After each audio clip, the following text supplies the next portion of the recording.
안녕하세요. 의시 박약사입니다. 날씨가 쌀쌀해지고 추워짐에 따라서 손발이 저리고 시리고 뒷목이 시리고 머리가 아프다고 말씀하시는 분들이 늘어나고 있습니다. 혹시 여러분들 중에 내가 유독 남들보다 추위를 더 타거나 손발이 저리다고 하신다면 이 영상을 주목해 주시기 바랍니다. 흔히들 손발 저림이 별일 아니다 라고 생각하시는 분이 계신데, 이 증상 자체가 우리 몸의 질병을 나타내는 전조 증상일 수 있습니다. 그러므로 가볍게 여기지 마시고 이 증상이 나타난다면 해결하기 위해서 노력하시는 게 좋을 것 같습니다. 먼저 손발 저림, 시림, 추위에 대한 오해 세 가지를 풀어보도록 하겠습니다. 첫 번째, 나이가 들면 춥고 손발 저린 거 당연한 거 아니에요? 물론 노화에 따라서 몸의 전반적인 기능이 떨어짐에 따라서 손발이 저리고 더 추울 수 있습니다. 하지만 똑같은 나이라고 해서, 똑같은 노인이라고 해서 다 손발이 저리고 똑같이 추운 건 아닙니다. 나이에 따라서 어떤 분들은 아직도 손발이 따뜻하고 머리 두통이 없고 뒷목이 결리지 않는 분이 계십니다. 또 어떤 분들은 조금만 추워도 모자를 꼭 써야 하고 장갑을 껴야 하고 몸을 주물러야 하시는 분도 계십니다. 그러므로 나이가 들에 따라 당연한 증상이라고 생각하지 마시고, 내가 좀 더 건강하게 오래오래 내 몸을 누리겠다라는 마음으로 관리하시는 것을 추천드립니다. 두 번째로, 온도가 떨어지면 추운 게 당연한 게 아니에요? 라고 말씀하시는 분이 계십니다. 네, 맞습니다. 겨울이 되고 추워지면 당연히 춥습니다. 그런데 제가 말씀드리고자 하는 것은, 똑같은 추위, 예를 들어 차가운 물에 들어갔다고 가정해 봅시다. 차가운 물에 모든 사람이 다 들어갔습니다. 그런데 어떤 사람들은 이 차가운 물에서 오래 견딜 수 있고, 또 어떤 사람들은 3초도 못 견디고 나옵니다. 20분 뒤에 차가운 물에서 나왔을 때 체온을 측정을 해보면 사람마다 그 체온이 다 다릅니다. 어떤 분들은 체온이 정상 수준으로 다 올라와 있고, 어떤 분들은 몇 도가 더 낮습니다. 이를 통해서 알 수 있는 것은 개개인에 따라서 추위에 적응하는 능력이 다르다는 것입니다. 그래서 저는 여러분들 모두가 추위가 오더라도 내 몸의 체온을 따뜻하게 유지할 수 있는 그런 몸을 만드시기를 권해드립니다. 세 번째 오해입니다. 손발 저림 가만히 두면 낫는 거 아니에요? 물론 날씨가 따뜻해지면 저절로 완화가 되기도 합니다. 그런데 이 손발 저림 증상이, 시리고 머리 아픈 증상이 혈액순환 장애, 혈액량 부족, 영양분 부족의 전조 증상일 수 있습니다. 우리에게 중요한 신호를 보내는 SOS 신호일 수 있습니다. 그러므로 여러분들이 이 문제를 가볍게 여기지 마시고 혈액순환 개선과 빈혈 개선을 위해서 노력을 하시면 참 좋을 것 같습니다. 이제 어떻게 우리가 개선하고 관리하고 노력할 수 있는지 한번 알아보도록 하겠습니다. 먼저 손발 저림, 손발 시림, 뒷목 시림의 원인에 대해서 알아보도록 하겠습니다. 가장 중요한 첫 번째 원인은 바로 혈액순환 장애입니다. 혈액이 제대로 고루고루 돌아야지 온몸이 따뜻해집니다. 특히 손끝, 발끝 같은 말초 기관에는 모세혈관이 가느다랗게 분포하고 있습니다. 그리고 그 모세혈관 앞에는 동맥과 정맥을 이어주는 바이패스인 글로미가 존재합니다. 혈액순환이 원활하게 되지 않는 경우에는 따뜻한 혈액이 제대로 공급되지 못해 체온이 내려가고 손발 저림 증상이 나타납니다.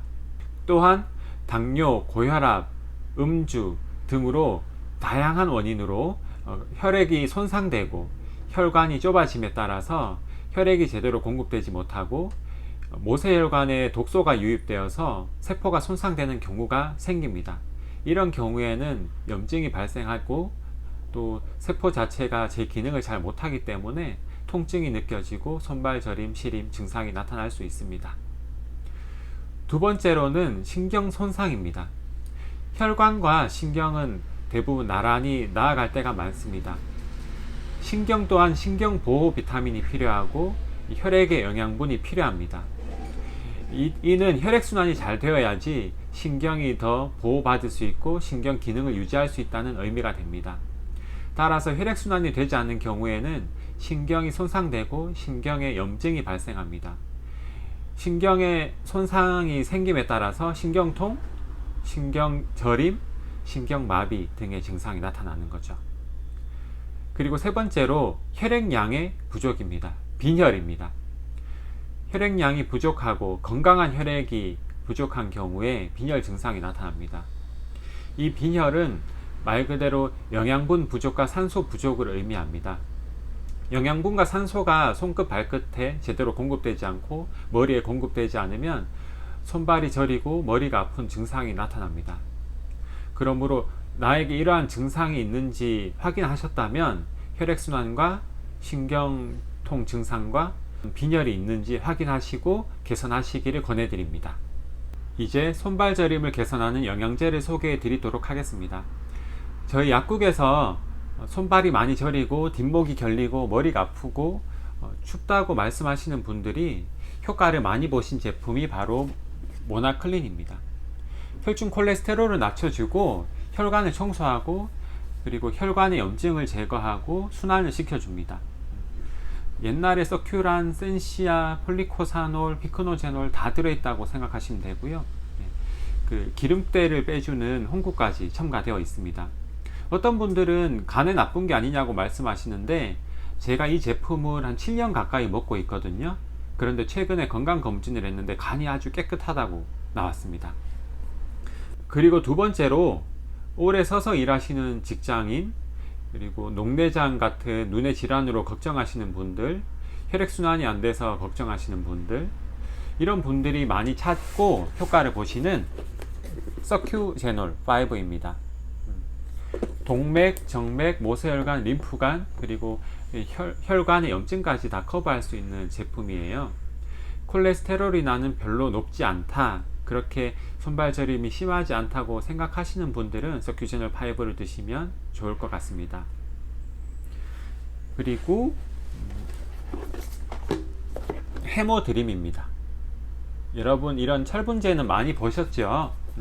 헤모드림에는 조혈 비타민, 철분제가 첨가되어 있습니다. 헤모드림을 드시면 혈액량이 더 풍성해지고 적혈구에 이제 산소가 더 풍부해져서 손발 저림 증상, 두통, 뒷목 시림, 추위 이런 것들이 더 완화됩니다. 마지막으로 프리미엄 조혈 영양제인 헤모팩트를 소개해 드리고 싶습니다.